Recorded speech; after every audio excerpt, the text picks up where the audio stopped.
Hi, I'm Dr. Gwen.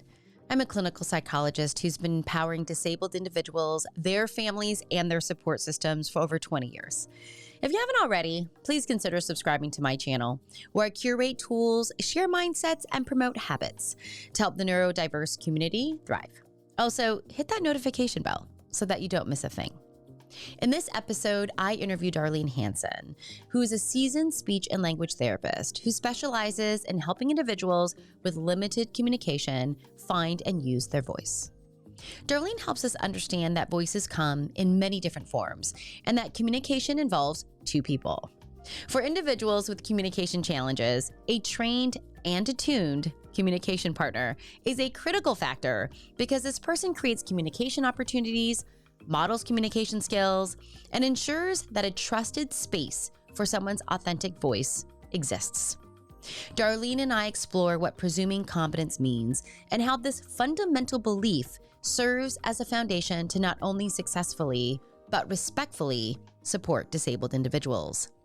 There are so many juicy bits in this interview, from considering supported decision-making as an alternative to conservatorship, to the difference between limited speech and unreliable speech, to understanding that language, isn't predictable. I hope that you learn as much from Darlene as I did. She's a legend. Enjoy. Hi, Darlene. Welcome to the channel. Thanks for being here. Hi, thanks for having me. Well, why don't we get into you introducing yourself to us first, and then we'll get into all the juicy good bits that we have on the agenda today. Okay. Well, I'm Darlene Hanson, and the name of my company is AAC Connections, and I am a speech and language pathologist who focuses on augmentative communication and working with individuals who don't have speech. I've always worked with people with developmental disabilities. So in 2021, and really since the 90s, most of my clients are on the autism continuum. Okay. And so I end up working with non-speaking individuals who generally have autism as well, and who don't have communication. So many of my clients would be supported primarily by people who are managing their behaviors.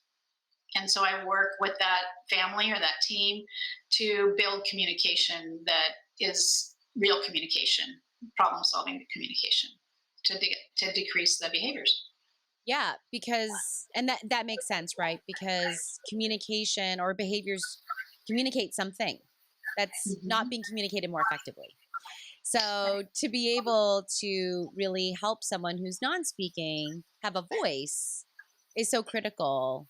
And it's complex, just in the work that I do, when someone is non-speaking, and we have to rely on other types of supports in order to bring someone's voice to light, how challenging and complex that is. So, I wonder if you can talk about that. I know that oftentimes people who use a device to help them communicate, oftentimes have a communication partner. Right. I wonder if you can just kind of define what that is and what their role is. Sure. So a communication partner is a staff person, a support person. It could be a family person, though, as well. It's the person in your life that helps you communicate more effectively. Okay. So why you need a communication partner changes for everybody. Some people need communication partners to help them stay emotionally regulated. Okay, because if their emotions aren't regulated and if their brain's going too fast and they're really bouncing around everywhere, then your communication partner is going to step in and say, hang on, let's get it together here, or let's go out for a run, or let's do some push-ups, or whatever it is that helps you to get regulated. Sometimes, because if you aren't regulated, you're not going to communicate effectively, right? Other communication partners are holding the device for you, and that's all they have to do. So it's very varied. It's just, what is it that you need your person to do so that you can communicate most effectively? Sometimes without people in the same category, the same person could have a behavior specialist with them, for example. Whereas I would look at it as, why don't you have a communication partner instead? And that would mean we're training that person, that staff person, to be really communication oriented, and looking at how you communicate more effectively. Darlene, I love this difference between a communication partner and a behaviorist. Because the focus here is not on the symptom, the behavior itself. It is really following the idea or the framework that the behavior is coming from not being able to communicate my needs effectively. And so by having a communication partner, we're getting to the heart of the issue, right? We're getting to to why we're having behaviors in the first place. So theoretically, if we can help that person communicate their needs more effectively, then we're not chasing behavior. I mean, is that a way to look at that? Mm-hmm. So, for example, it's really common in a behavior plan to have some kind of replacement behavior, right? And then that will often be the communication piece of the behavior plan. Yes. Right? But oftentimes, the replacement behavior is going to be saying it a better way. So it might say, maybe the replacement behavior is that you expect or that you're hoping to get is, I'm mad. The person to say, I'm mad. Or the person to touch the button that says, I'm mad. Or the person to pick up the red card that says, I'm mad. Right? Mm-hmm. But the reality is that person already knows how to say he's mad. Right? He can clear the table. He can smack you. He can jump up and down. He can throw things. He can whine. Whatever that person does, that is his vocabulary for I'm mad. So it's much better if we, as communication partners, acknowledge it and then move on to the next problem, which is, what can we do for you? Right? Yeah. So if somebody starts jumping up and down with a lot of anxiety in their self, and that's what I'm seeing, I'm going to say, it looks like you're mad. What's going on? Mm-hmm. As opposed to, tell me better, or tell me with your board, or push this button. Because I already know you're mad. And all of us, whether you be non-speaking or speaking, we just want to know that we're heard. Just by acknowledging that the person that you've heard them, that they're upset about something, even if you don't know what it is, you just say, I don't know what it is, but let's take some time and figure it out. We're going to stop everything. Mm-hmm. Okay? Brings the anxiety way down. Right? Yeah. If you can get that person to understand that, no, I really mean it. We're really going to talk this through. I'm going to go back and forth with you. And we're going to figure it out. They'll get that. They'll understand. They don't like do it necessarily first try out because they've not had that experience of it ever before. Right? But if you continue to model that, people will bring it way down and they'll go, you can say, hang on, let me get my board. We're going to figure this out. Mm-hmm. Okay. But if I just want you to say, I'm mad my way, when you already have a way to say you're mad and then you're still mad, how does that help me as a non-speaking person? Right. Yeah. Yeah. And in psychology, we call this being reflective, right? With that, what we do is we're reflecting someone's experience in order to help them be seen and heard, help us connect relationally. And then what we see a lot of times is the emotional kind of buildup that's happening. Really just all the pressure gets deflated out because, oh, you get it. Mm-hmm. You get it. I'm struggling right now. Like, I don't feel good right now. And if I knew what to do to help myself, I would have done it. So, or if I knew what to do and could actually execute that motor plan, I would have done it already. So yeah, I love this idea of let's be reflective. We're going to show you that we see you and hear you. And then let's problem solve this together right now. Let's involve you in the problem solving so that we can lead to a decision of what to do next. And Right. I do feel like, Darlene, and you tell me, because, you have more experience with this. A lot of times my non-speakers, my non-talker, they often are underestimated, Mhm. and Oh, people definitely. often don't believe them to be competent or to Right. understand what's happening in their life. Right. And so we just kind of approach them. We might approach them more fragile, like kind of more fragilely, or we think that they don't get it, Mhm. which I think really does drive the divide of not being seen and heard. Then, right? It really then exacerbates that Definitely. feeling of like no Definitely. one gets me. Right. Right. No, you've got.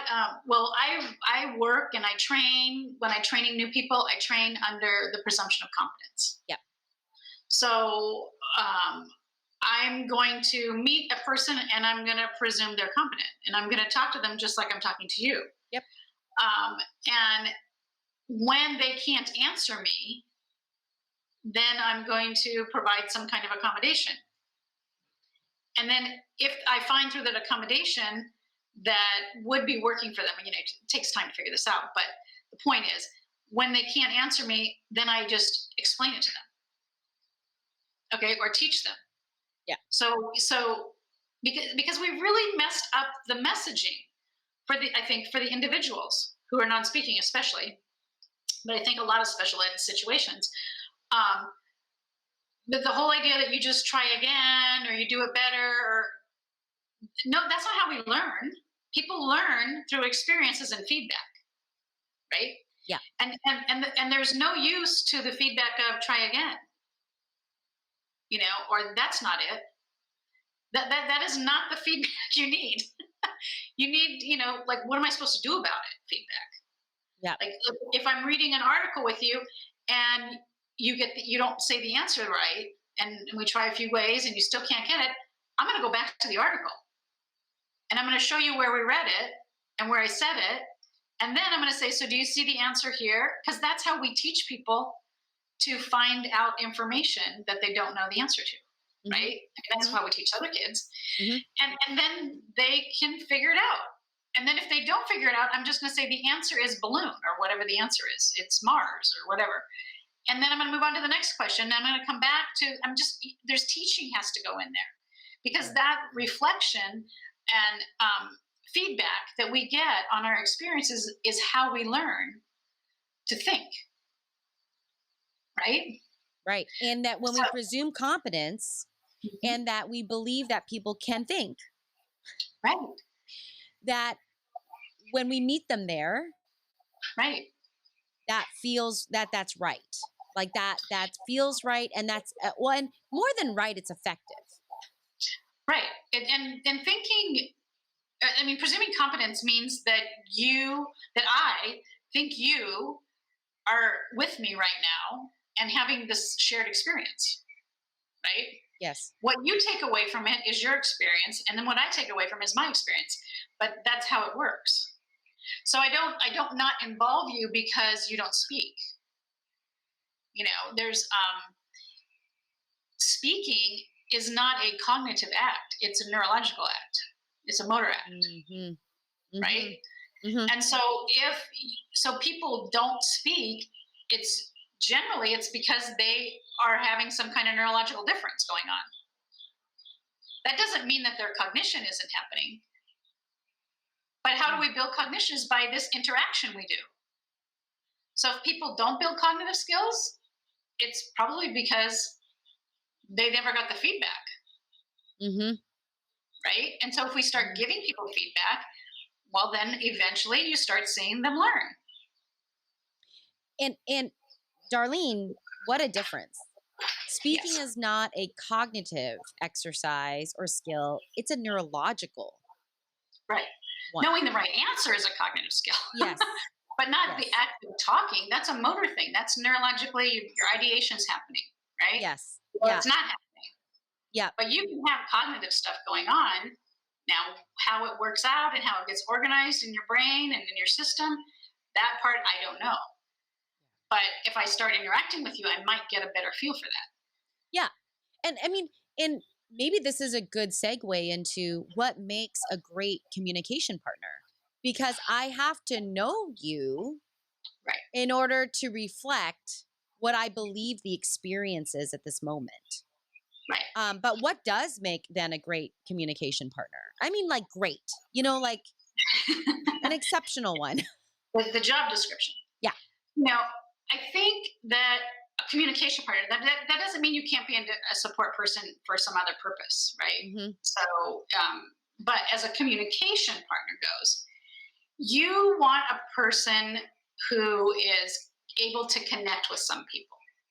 You got to be able to connect with the person, and it's not through a recipe. Like you don't want the person to say, "Well, tell me what to say." Yeah.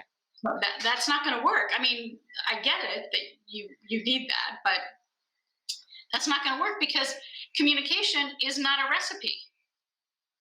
It's based on what we're talking about, and it has to be fluid. And so there's no way I can tell you every scenario that's going to come up. There's just no way.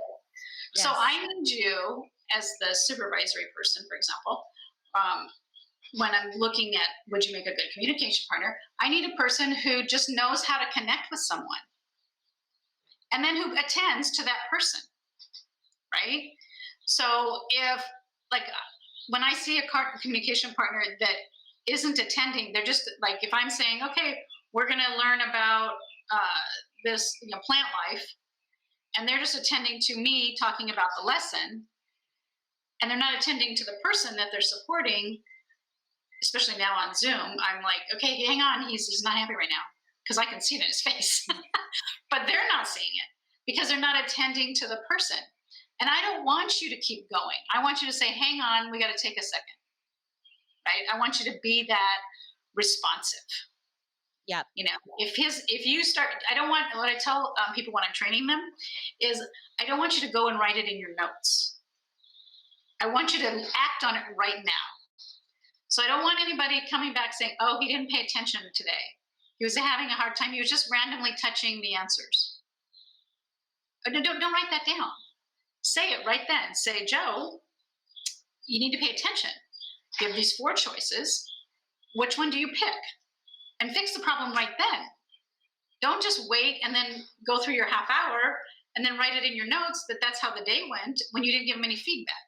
Yeah. So you need to be really responsive as a communication partner. And I think the people who are successful with that are comfortable just sharing about themselves, about things that they're experiencing, about observations that they're making. They're comfortable being wrong. You just have to be really comfortable. And if you're not, that's okay, but this wouldn't be a good job match probably. Yeah. Because your person needs you to be good at that because he's not. They're relying on you. They're relying on you to be that. Like he was aware of that. Yeah, exactly. And this goes back to relationship, right? The relationship that I have with the person that I'm supporting in communication, I genuinely need to like that person. And I will tell you, all of my non-speakers have the most gifted ability to see people and to make the pithiest remarks about what is happening in the moment that are spot on. I mean, it always warms my heart because I'm like, I could not have summarized that better about what's happening. But it really does go back to, the relationship, the connection between the partner, the communication support, right, and the person. And this idea of like attention, and the other word that came up for me is attunement. And that word that we oftentimes, talk about in infancy with moms or dads and parents, right? How attuned am I to what's happening for you? And then how do I figure out right now, since you're communicating through, you don't have language yet. So I gotta make some best guesses on my part because I know you so well. Right. And then that becomes later on the challenge is how do I back off Yes. so that you can develop your own autonomy. But initially, you don't want to just say, well, you got to be your autonomous self, and I'm just going to sit here and wait till you figured it out. You got to be there and connected for the individual, because they do. They know what their needs are. I mean, people who don't speak and who don't have AAC know really well who they're going to be able to work with and who they're not going to be able to work with. Yes. And as a supervisory person, you can see it, but sometimes you say, well, I can't do anything about that because the agency sent him, or the school district hired him, or Howard, there's not a way to fix that problem, but you can see it falling apart. The individual's falling apart because they know how, that's what they're good at. That's their survival skill. They don't get to talk about the interview. Yeah. They just get good at knowing if you're going to get it for them. Like, are we going to be safe with you in charge? Yes.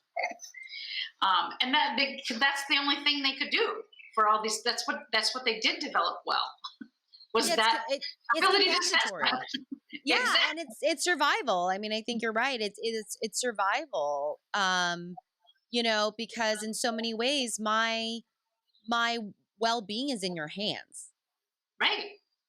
And it's going to go south, if we don't get together here. So I'm relying on you. So they need to have that trust in their communication partner, and their communication partner needs to trust themselves as well. If you're second guessing yourself and they can sense that he does not know what to do right now, then they're not going to be okay. It's almost better for a communication partner to say, I'm a little bit lost right now. Exactly. Hey, like, in other words, let me narrate my experience as it relates to you in this position. And let's work on that together, because maybe I don't know what to do because I'm missing information that I might need from you. So, it's really being able to, so a communication partner then is also aware of themselves in real time. Like, they've got like the state awareness and the self-reflection, that kind of like meta level. I can look down on, observe myself, on what's happening. Right. Yeah. I do know communication partners are hard to find sometimes. But man, I know many who are exceptional partners and human beings in general. Right. So it's awesome when you find one and they work. You never want to, I just want to clone them all and not ever let them go. Like that's what happens. Darlene, you talked about in the beginning that there's this process of, like, I presume competence, I provide feedback. We've got this like really awesome back and forth dynamic happening.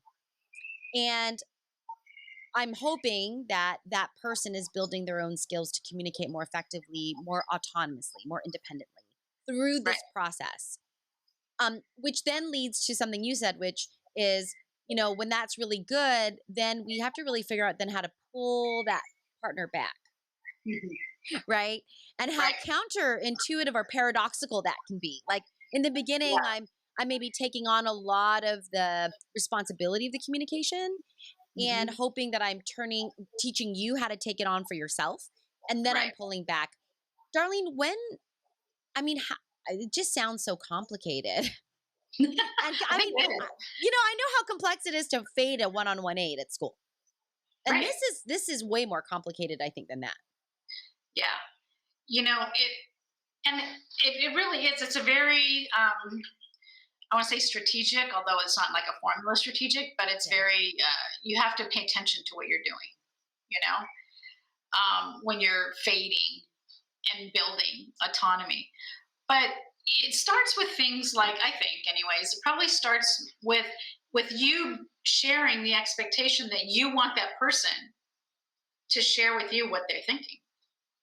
Right? Yeah. I want you to show me what you want.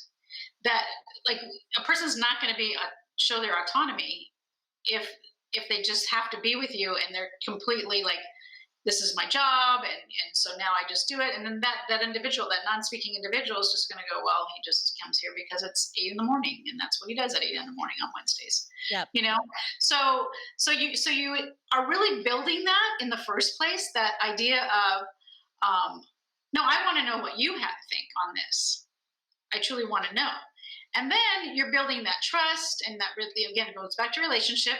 And then you can start pushing the envelope a little bit and saying, I think you got this. What do you know, this is what we're going to work on this next. We're going to, like, I have some little kids that, right now, COVID, they're doing the Zoom schooling, right? But they really intend to go back to public school. Mm-hmm. And they've done amazing in their academics and their self-regulation at home. So now I'm talking to them because I know that their little systems can be really out of whack. And so I'm talking to them about, okay, you are really working on your student skills now. Yeah. Your communication skills, we got a handle on that. That's all good. We're still building and we're still developing and you're growing and all that's happening. But your student skills, that's what we're working on. So I'm sharing with them. We're working on your student skills. Yep. And so now when I go to say, okay, I'm going to fade, it's because we're working on your student skills, right? Or I'm going to fade because I'm going to work on you learning to initiate. Okay, so I'm not going to be jumping in all the time. I'm going to wait, and you got to learn that wait means you're supposed to start thinking now of your next question, of your next answer. So you're teaching the recipe to the individual. You're not asking for a recipe that you say over and over. You're telling them what's the missing piece. The missing piece is you're not attending to the pause. Mm-hmm. Okay, then I'm going to say that's the missing piece. You got to attend to the pause. And so when you hear the pause, the person's throwing it back to you. I'm just sharing that with them. So the fading process happens in that natural kind of or personal way, because everybody's got their own thing that they need to fade, right? And so again, as a professional, if I could write it in a report, he needs to learn to initiate. I better share it with him. You need to learn to initiate. You need to learn to show me how you initiate.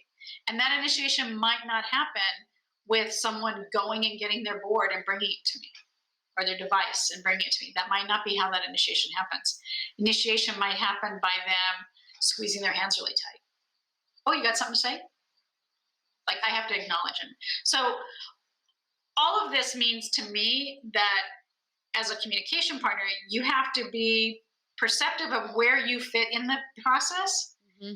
so that you can start stepping back, right? Am I doing too much? Yep.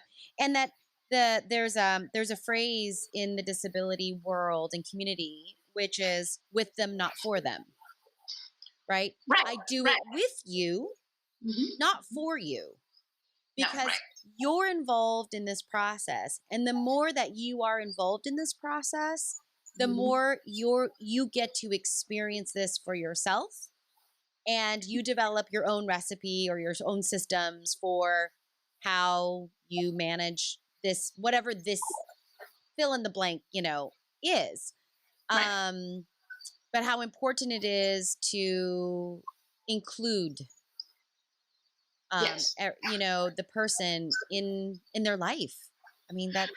Well, and so if you have a person who can communicate with you effectively, then, you definitely want, and even if they're not communicating effectively, but you just know their nonverbal communication or however the profile works for the individual, that person needs to be on board with the fact that you're fading or you're creating opportunities for independence, right? Yeah. I've had individuals in the past where we as a team of adults are working on independence. And we keep talking about it. Oh, you're getting so independent, and he's going to be independent, and I want him to do this independently. And then all of a sudden, they stop meeting their goals. And you're like, well, after a while, what's going on? Uh-huh. And they didn't say these words. The person that I'm thinking of specifically did not say these words, but what he said made me paraphrase in my head. Are you crazy? I can't be independent. Because he just, in his head, he was thinking that we meant he was going to go to school by himself. It meant being alone and away Yes, from my support system. it was panicking. Yes, of course. Right? And so when he got that message through to us, we're like, Yeah. oh, our bad. Yes, You know? I have made that mistake myself on my teams where we're just, we have to like laser focus on independence, and then finally, I mean, we just got just behaviors and resistance, and it was like so strange. And then I finally was like, define independence, Right. and he said, So that's independence means alone, and I was like, Yeah. oh my gosh, no wonder you don't want to be.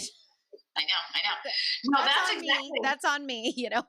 That's exactly what when a team will say, okay, we want to work on independence. Right away, I say, everybody in the room here decide to define for us independence. And everybody in the room will have a different definition Yep. of what independence is. So it's not, that's like saying, I need food. Yeah. Well, okay, but what kind of food do you want to get? you Yes. know? Yes. So you have to be a little more descriptive about it. And then you got to listen to the individual and have him be okay with what he wants, what you're going to do because of that. And it might not match what you think of as independence. Right. You Right. know? Yeah. How important it is to have that one. I see that a lot on teams as well. Darlene, do you feel like, because I believe this, because I just in being in the community, that there are myths to communication partners. So some people might be resistant to having a communication partner. They might be more apt to have a behaviorist, for example, right? Like what but what are some of the myths or misunderstandings of communication partners that you find? Well, I think the most common one is that you're going to become dependent on that person. Now, I don't understand why they don't say the behaviorist you're going to become dependent on. I don't understand that, but for whatever the reason is, that's what the words that are said is that I don't want them to become dependent on the communication partner. Right. Okay, but if you need the communication partner to learn the skills to be more independent, then how come we're not doing that? We do it in every other domain of the person's life. Yeah. Right. So that's the biggie is I don't want them to become dependent. I don't know what that really means for the persons that are saying that to me, but that's what the most common that I get. And it's not true. The myth that goes with, it's kind of communication partner oriented, but AAC is that if I use AAC with my little guy, he's not going to learn to talk. And that's a myth that's been refuted in research for decades. Mm-hmm. Nobody uses AAC because they can't, because they don't want to talk. If you can talk, you want to talk. Yeah. Okay. And so, but in the meanwhile, you are developing communication and language, or you're not, because you're not talking, and then you're going to get behaviors. Yep. Right? So, because you still have a need to say something, you still have a frustration, you still have a confusion, but now you don't have a way to talk about it because you're not using AAC. So that's a myth, is that people who use AAC won't learn to talk by choice, right? Or by dependency on the AAC. That's a myth. Now, there are plenty of people who use AAC who don't learn to talk, but it's not because they have the AAC. It's because their system doesn't work that way. Right.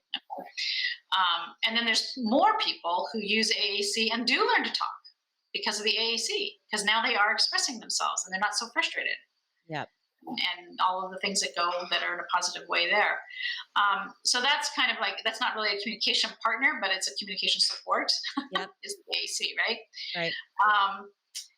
And I think that another myth would be that anybody can step in and be the communication partner. That's not true. That's not true for anybody. If I'm not a person who's comfortable speaking to strangers and I'm a speaking person, when I go to a party and I don't know anybody, I'm not going to look so chatty.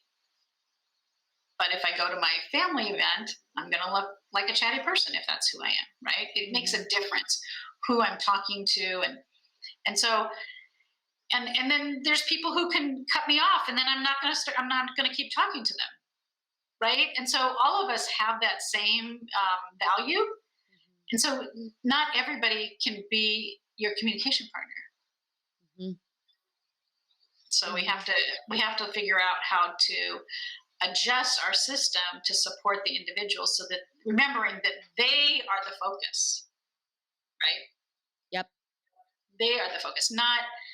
I mean, I get that contracts and all that employment stuff gets involved, but when we have to spend so much time in that we lost the focus, we at least acknowledge that that's what the problem is. Yep. Because if you don't acknowledge that and you just act like, well, no, you should be able to, it's who's to sign today. That's not fair to the person, right? Yeah. Yeah. And I'm so glad you brought up relationship again, like just in our own lives, right? The context of the situation does inform or impact the way in which I might behave in that situation. If it's a situation that I'm not comfortable in, there's a lot of people I don't know, I may not look like my usual chatty, bubbly self because I'm not comfortable yet, And, I think that what I find, especially at the high school level, since I'm usually working with, late teens and adults, is that a lot of communication partners are supporting people in college and or in like voc programs. But at the collegiate level, there's this real difficulty with allowing a communication partner to help students take tests. This is something that I see, and they'll say, okay, well, it's fine.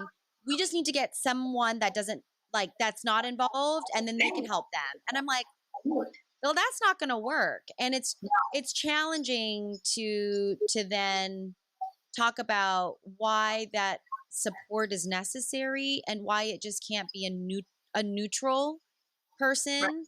But there is this misconception that the communication partner is speaking for the person. Right. And that could happen, of course. I mean, that can happen. Sure. But that's not what we're training people to do. So if we've done good training, that isn't what's happening. Yeah. Right? Yeah. And so, you want to be able to see a person's authentic voice in their AAC use, Yeah. And you will, if that person has been supported to develop their own voice. Oh yeah. Oh yeah.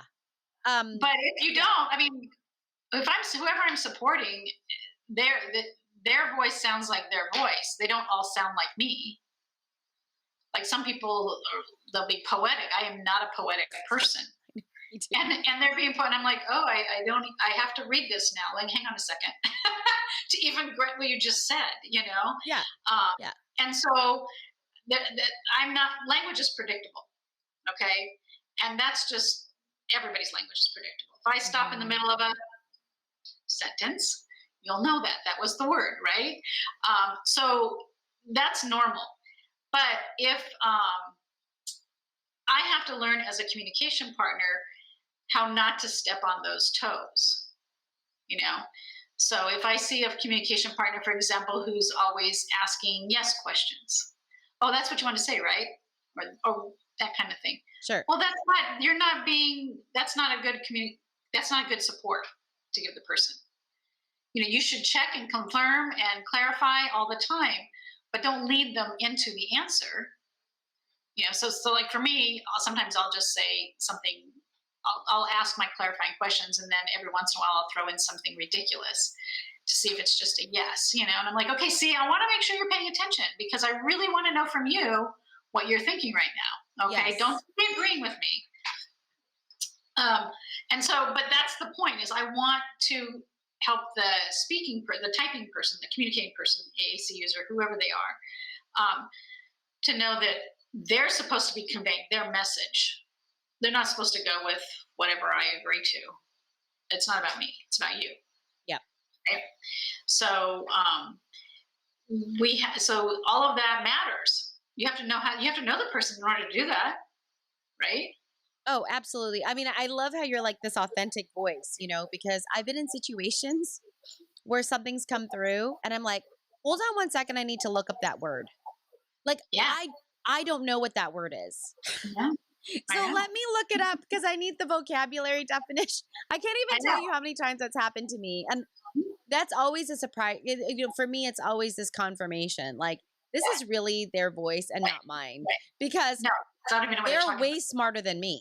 I mean, Right. like, I did not have any of that. I could have never made that metaphor or analogy. And I could have, that is Right. like outside of my ability. Right.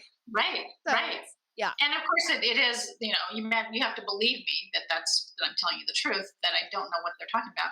But I had a one client years ago. He wanted to write his Torah. I mean, he had to write. No, he didn't write his Torah. He was writing for his bar mitzvah. See, this is Uh-huh. how much I know. And he started talking about the Torah, which, I mean, I barely knew that the Torah existed. I'm not Jewish. I don't know much about Judaism. Right. But so anyway, so he got done writing his piece for his bar mitzvah, and then I said to the mom, "Does this make any sense to you?"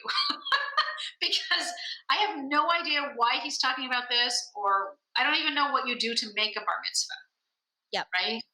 And so, I mean, now I do because I've learned through these people. But at the time, I had no idea what he was talking about. Yeah. So, I have to learn to be comfortable with that too as a communication partner, with the fact that he's going to talk about something that I have no idea what he's talking about. Yes. Yes. Because that can be unnerving and intimidating. Yeah. Right? Yeah. I've had people talk about mechanical stuff with me, like mechanical engineering stuff, and I'm like, I don't even know what we're talking about anymore now. And so that even happens with me with my speaking clients, where I'm like, right. you've That's lost what it's me. like. It's like having a conversation with someone where they've just gone over your head, right? And so, but that can happen with an AAC user as well. Of course. And it's not to say that it happens with all the AAC users. I have other AAC users that I'm teaching them how to put language together. Yes. Right. But I have to be open to the fact that that could be you. And so anyway, so as a communication partner, you're being open to those things. Yeah, that kind of open-mindedness, the attunement, the almost in a way, sometimes even as a therapist, seeing yourself as this partner in this journey, Right. either whether self-discovery, building self-knowledge, building how you solve your own problems, your self-reliance, your trust, like these types of things, how important that is. Darlene, I wanted to go back real quick, Gwen, yeah. to your scenario about college. Yeah. So I got off track. But so if you bring in a new communication partner that's just completely naive to the whole situation, the individual, it's not just about conveying your knowledge for that person. We as communication partners are helping you stay regulated. We're often organizing your materials. If you can't communicate effectively, you're not going to be able to tell the person that you need your materials organized. Mm-hmm. And so everything about the relationship, the productivity of what that experience is supposed to be, just falls apart, disintegrates. Because I, as the support person, don't know what to do for you. Yep. I don't know what your needs are, and they're not needs. Those needs don't have anything to do with the knowledge. I may or may not know what you're talking about in the test, right? But it's everything that comes in the middle of that. So I had a student who he can talk and but he talks about, he does scripts, his movie scripts. He's a beautiful writer, though. He'll be somebody that will buy books on the best-selling books that are written by him. Yeah. Anyways, but the university wanted him to take the test by himself because he can do 4 choices by himself. Mm-hmm. And so his communication partner was saying, okay, but I'm not helping him with that information. I'm helping him stay regulated. I'm helping him turn off that script that he's doing, all the other stuff, And so finally I said to the communication partner, I said, well, next time they say that to you, then just tell them that, okay, after 15 minutes of you guys being all together here, I'm going to leave now. And you just continue talking to him. because it's not going to happen. They're going to see he can't do it, but they weren't hearing us say he can't do it. Yeah. And the good part was because they saw him as a competent person, right? So that's a good thing. Yep. We like that. But they weren't able to process the need for that familiar person for him to stay regulated. Mm-hmm. Right. And so we have to share that message that is very significant. It's not the support is not because of the knowledge. The support is because of what everything that comes to the act of communicating. That's where the support is necessary. Yeah.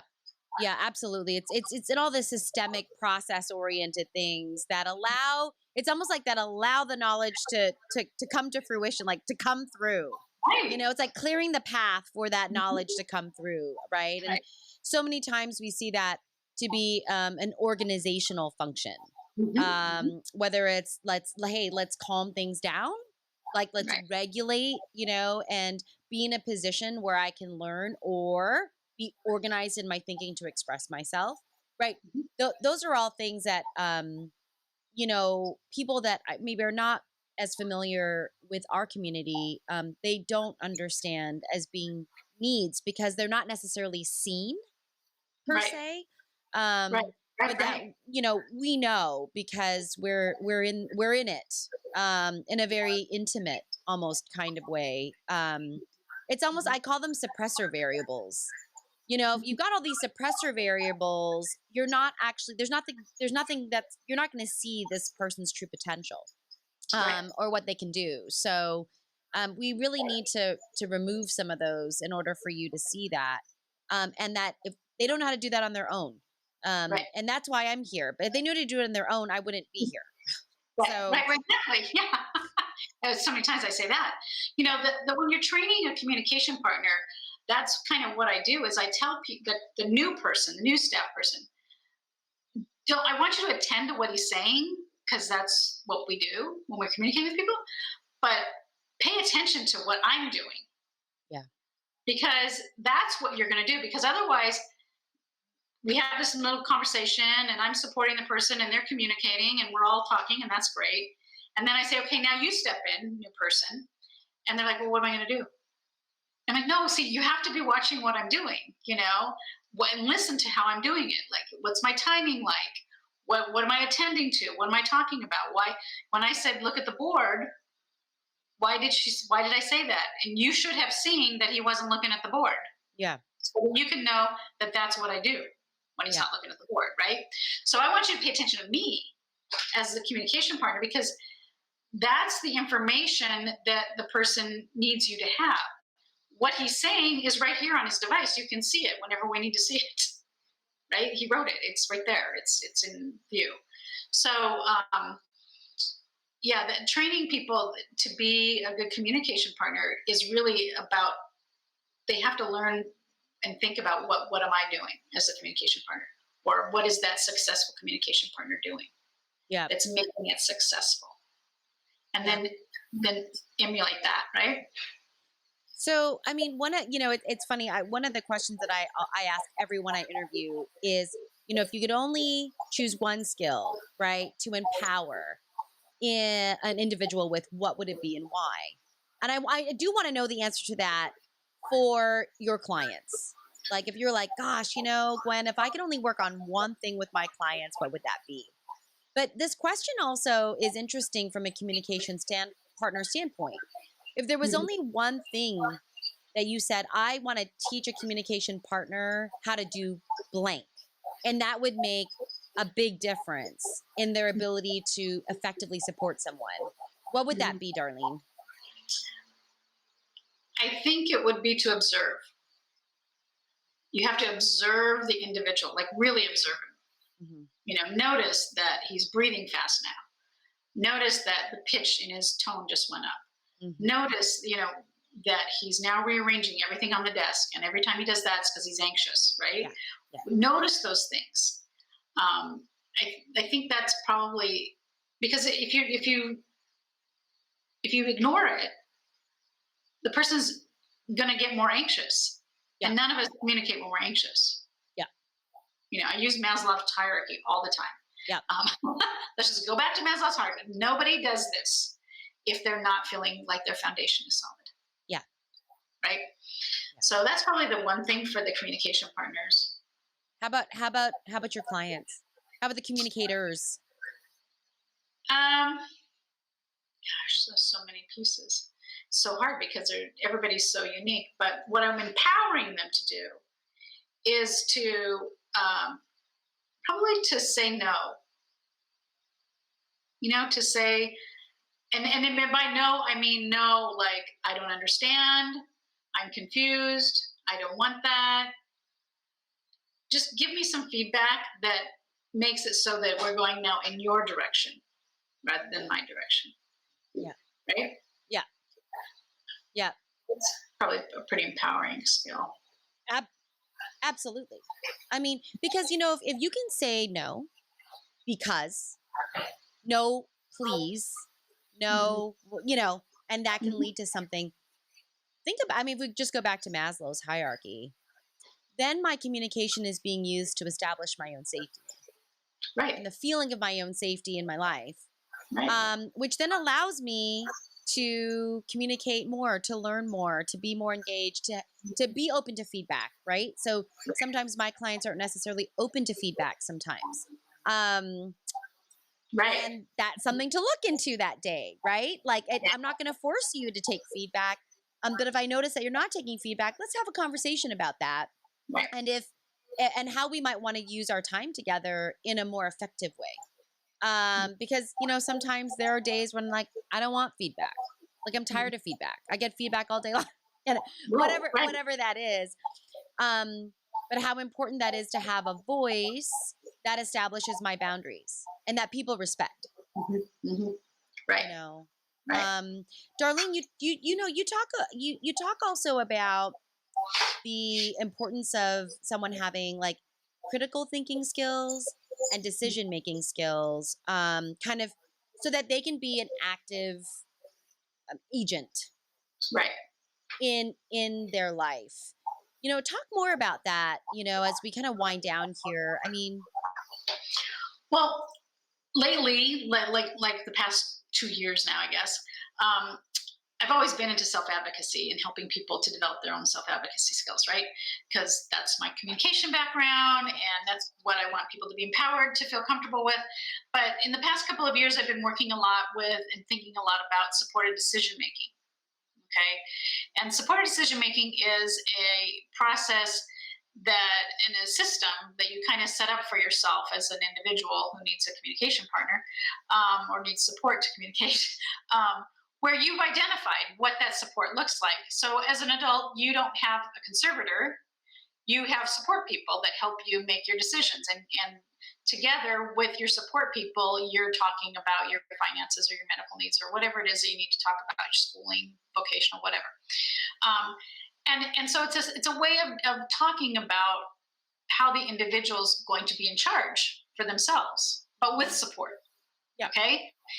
And so you don't have to do conservatorship because he doesn't need somebody to be in charge of him. He can think about, he knows how to enlist help when he needs it or say what he needs to say.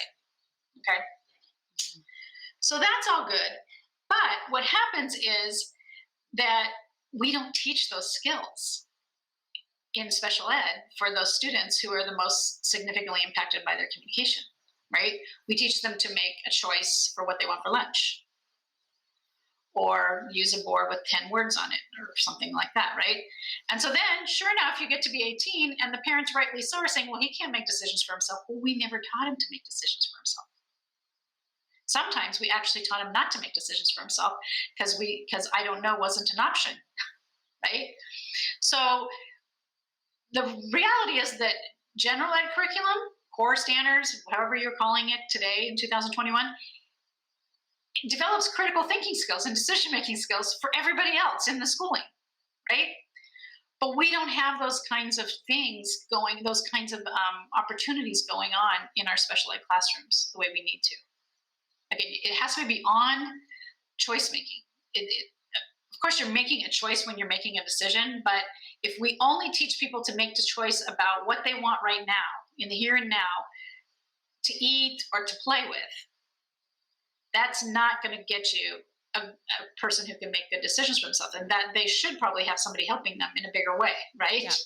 Yeah. But that's our fault. Yeah.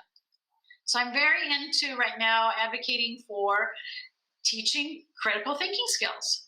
And it goes back to that feedback that I was talking about. How are we giving people feedback? If you make a bad decision, let's talk about that. How did that go wrong? How'd that work out for you? Mm-hmm. Right? Mm-hmm. So, like, if someone's obsessed with their iPod, their iPhone, or whatever it is that they have that has their tablet music thing going on, right? If they just can't get off of it, I just have to stop them and say, how's that working out for you? Like, I'm going to help you not be so stuck on that. Yeah. Let's figure out a way to, so let's be in that has to be your decision. And you have to be willing to acknowledge that it's not working out well for you, because now your whole world has stopped. That you choose, you want to be able to do all these things. You can't, because you can't stop thinking about the iPhone. Yep. Right. So teaching that whole critical thinking, decision making is a life skill that I don't think that we have in our curriculum or in our family lives, and as communication people. If I'm not developing a communication board, an AAC system that allows you to say, I don't know, I don't want to do that, tell me more about that, ask questions, make comments, then I'm not going to learn that skill because I don't have the vocabulary, because you didn't give it to me. Yep. Yeah. Yep. I mean, critical thinking is something that's kind of missing, not only in our curriculum, in our community, but I think I see it missing in general, because we're flooded, by socials and being heavily influenced by the volume of information that we're getting. But the ability, this goes back to presuming competence, because you got to presume competence first to believe that your client or the communicator, right, can actually engage in a process of critical thinking. Right. And I love this idea of, we need to kind of move beyond, I want to choose what I want to eat or play with, because this is what I see all the time. But then when I ask someone, what do you want to be? Right. Like, what do you want to do? What class do you want to take? Right. What, do you want to go to college? I do, but I don't want to take classes. Well, why not? I don't like learning. It's too hard. Oh, okay. Well, what do you want to do in college? Well, I want the college experience. Like, it's like things like this, but where we can really start to make plans. And I think for me, as I work with transition plans, I'm supporting high school students move into their adulthood, into this very vulnerable time period, which that young adulthood time period is unlike really any other. Right. What happens when no one's included them in their decision making or the responsibility for themselves is they face plant into the world, because things have been accommodated, or they've had maybe a really lovely support system in high school. I mean, and that's great, because they had a lot of people, a big team, 34 IEP goals, 10 people deep in like professionals, and it's been great. But no one said, gosh, this aide's been with them forever. But we never taught them to replace the aide. Right. Like, well, you still don't know how to take notes. I don't know. Whatever. Right. Yeah. But it's because we never believed that they could maybe do it in the first place. And so we didn't take those baby steps to empower them to do it. And then now we're in a situation where I've got college students who don't want their aide to be gone because they're scared of failing. Right. And it's just, and so we do need to back up and say, well, do you not want that support? And eventually, if you don't, then these are the steps that we need to take to get there. What do you think about that? Are you in agreement with that? And is that what you actually want? Right. Because if you do choose this, then that would be the next step. If you choose this, that would be the next step. Yes. So where would you want to go with this? Yep. And you know how much effort and energy you need in order to do those things, hopefully. So do you want to use that energy and that effort in that way for this outcome? Right. is another thing that we don't ask enough questions of. And so I just, when you leave high school, the world is open-ended. It's very Right. different than going from second to third to fourth to fifth to sixth to eighth, Right. grade. Everyone does that. It's kind of like Right. what you do. We know what kind of supports we need. When you leave high school, even if you're leaving out of a transition program at 22, Right. if we haven't been thoughtful about that plan, what happens is we don't empower the person as the agent in their life. Right. And to go back to this is so important. So important. Yeah. Yeah. It's I was thinking as you were talking that the persons you have to learn, you learn by failing, right? That's how you back up and you go, oh, that was a bad move, so I go this way instead now. I mean, that's how we all learn. Yes. And so we have to teach people that that's what they're going to do as well. And we can't just say you're 18, so this is what people when they're 18 do. Because people who had a proper education, by the time they were 18, they already did those things, for 12 years at least, Yep. 18 years, right? Yep. And so I think that's going to be a cultural mind shift that we have to make as families, as educators, that, my person needs to be involved in all these things that we have going on in our family. And I need to know what he looks like, what he says, how he acts, what he means when he says these words. Yep.